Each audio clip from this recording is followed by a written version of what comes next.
I want to talk to players who maybe haven't played Dark Souls, maybe are intimidated by the whole Dark Souls thing. You know, you don't have to be some like elite kid who just plays video games all day to play Dark Souls. It teaches you how to be better at games. It teaches you how to play itself, Dark Souls. And then through that, you become better at playing other games. And you actually become better at playing the biggest game of all, life.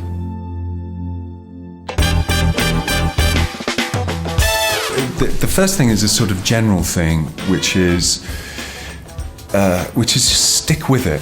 Just don't give up after 10 minutes, which is what some people do. So they get a sort of false impression of what the game is.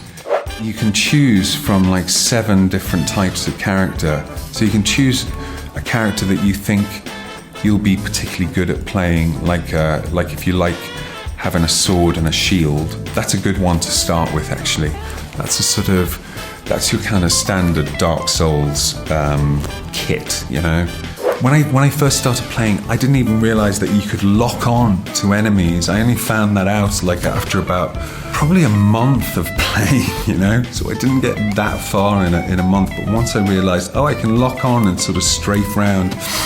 That's something worth knowing. I always thought parrying, you know, parrying, whatever that is, you know. But it's actually quite an easy thing and a useful thing to do. It's basically you sort of, if you see somebody's going to hit you with his sword, you press this button and you go like this with your shield, and it can disarm his sword and then give you a sort of clear route to finish the guy off with a sort of swanky move. And you can do it with like one button, you know. A general tactic for bosses is just to lock on and strafe around and use your extra mobility to kind of hang back. When you see them do a big swoop of their weapon, there's a little window where you can run in and give them a bit of a poke and then run back, and just have a little bit of patience.